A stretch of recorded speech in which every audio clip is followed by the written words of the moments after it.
go down there to get hoagies. Nope. Lisa goes down there to get a $10 rock and whatever else that they give her to sell. Yep.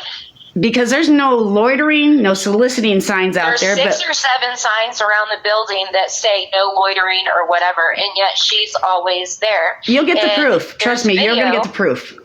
Yet there's also a video, and I couldn't tell you when. It was probably in the last few months where Lisa's walking in front of Hanini, and you can hear a gentleman go up to her and ask, "Hey, do you got anything for sale?" She goes, "No, I don't have anything," while she's on the live. They know who she is. The cops, as far as shutting it down, that's being worked on. Mm-hmm. Lisa is known by the cops there. Uh-huh. Especially the PD. Uh-huh. She's a snitch. Yeah, I was just getting ready to say, how do we want to say this snitch. without... I didn't know if we were going to bring that up tonight or not, but yeah, that's... No, I mean, we just call it like this. They're protecting their own. They're protecting their own is what it boils down to. Yeah, they are. They are. So her little Hanini hoagie, she's never purchased a hoagie from there. And they've said that. Mm-hmm. They said she's never The health department did shut them down, Sandy, for whatever, like their drain issues and some other things that happened. But I think that they need to go back in, and that will happen. We can promise you that. They need to go back in and take a real good long look what's back there. Yep. We'll do recaps at the end. We don't have a whole lot of time tonight. The first thing we talked about was RJ pissing in Mountain Dew bottles and having a fetish with those, and now we're talking about Hanini. Yep. And then we're going to move into the eviction. Yep. We got to do the eviction. That I got information about today. Yep.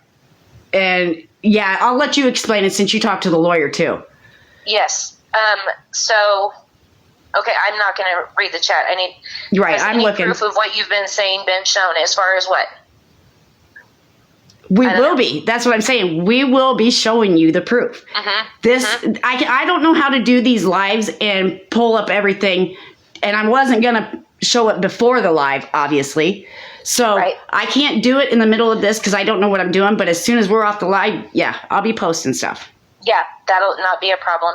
Anyways, with the eviction. Okay, so I know that we're all kind of confused. T is talking.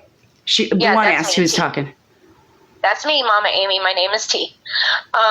So when it comes to the eviction, I know that I've never seen the eviction notice that was posted. I don't know anything that it says. I just know that what I've seen by people saying, oh, it was this date or it was this date. Obviously, the family has not left. Okay? Why? Everybody's wanting to know what's going on. Are they squatters? What are they doing? Whatever. I called a lawyer for fair housing in Allegheny County today, and his name is Michael Werner, and you guys can call his office if you need verification of this is what I'm about to tell you that he said. Okay, so he said that in his years of... No, I was talking kind of like to the chat, letting them know I'm still talking. Just keep talking. Keep talking, woman. Okay, so anyways, he said, and I gave him the information that I had. I didn't give names or anything like that because I don't have all that information. It was just a generalized thing. And he said that in all the years that he's been an attorney for fair housing, that what he has really come across in that area of Pittsburgh is that people that are scammers, that are soaking off of government assistance, soaking taxpayers' money, they get very clever and very tricky on ways to where they don't have to leave if they've gotten an eviction notice. Okay? Now, he's not saying that this pertains to the Grifter family. He's saying in general. Okay? He gave me a little bit of a background, and he said that in the state of Pennsylvania, fair housing will consider you disabled if you have a physical or mental issue, okay, that will limit you from seeing, hearing, walking, breathing, and learning. Okay, and if there's a past pertinent medical history, they'll also go on that if it contains this disability. Okay, he said that people, now we know that Lisa's not on the lease, okay, and this is just general, that people that are dealing with recovery from substance abuse, okay, and that are currently in treatment, whether that's a rehab, a methadone clinic, wherever, okay, cannot be evicted.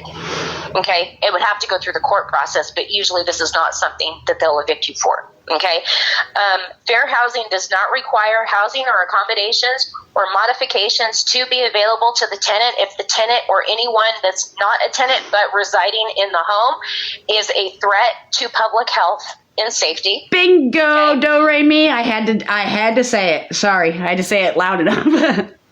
What did I miss? Do re mi said. So that's why Thadde's been going to the hospital every other day. Okay, so hang on, just girl, hold on. Hold on. Okay, so he also said that the family can fight the eviction by filing what they call an intentional discrimination form. And what that means is that they can prove that they have some sort of disability, some neurological impairment, and his exact words to me was, neurological impairment means seizures or strokes. Me either. Now, I was just saying. Let's go back to when Lisa was saying, oh, yeah, it was a seizure. I'm not saying that this man isn't sick, so let's put that out there. Right. I don't know. Okay, but it's too much of a coincidence. Right. First it was a seizure, then it was a stroke, then it was back to a seizure again. Right, and this is all coming from Lisa, so who knows what's really going on. Right, I hope he's not sick.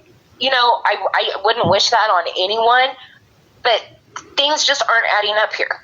So if they have filed what they call an intentional discrimination, okay, it automatically is going to go through the court. Okay, what will happen is the court will automatically grant the tenant an extra 100-day stay while they try to figure out the proof, or like it'd be the burden of proof to find out that if yes, the landlord showed discrimination against these disabled people. Okay, that then goes to HUD. It did. Okay? It did. The building sold, but this is all going to fall on that new landlord.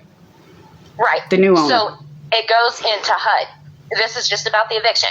So it goes into HUD. Then that court, which will either be the magistrate court or the housing court, is what this lawyer told me. They will make the decision if then, after the 100 days or more, if the grifters can be evicted. If the court grants the landlord or the new owner the right to go ahead and evict him, they have to do that in 10 days after that judgment. If the court has determined that the tenant shows that, yes, the burden of proof, there was discrimination, then the landlord or the new owner would be responsible for paying for that family to move and relocate them. And so now you've figured out why Thaddy keeps going to the hospital and why it's so broadcasted. And it's just all of a sudden after this eviction, all this went on. So Lisa is very confident that they're not going to have to move, and that's why. 100%. Because she did make that live. Yes, they are. Yes, she's like, they we'll are. still be here on the 27th.